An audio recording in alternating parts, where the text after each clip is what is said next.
তোমরা জানাও গো শুকরিয়া, রমজানেরই মাসে এলো খুশির খবর।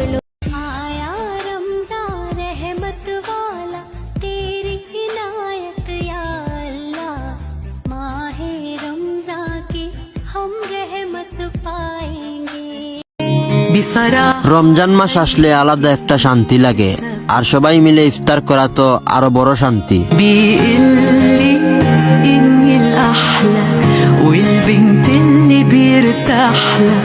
आया रमज़ान रहमत वाला, तेरी इनायत या अल्लाह, माहे रमज़ान की हम रहमत पाएंगे। তোমরা জানাও গো শুকরিয়া, রমজানেরই মাসে এলো খুশির খবর লইয়া। রমজান মাস আসলে আলাদা একটা শান্তি লাগে, আর সবাই মিলে ইফতার করা তো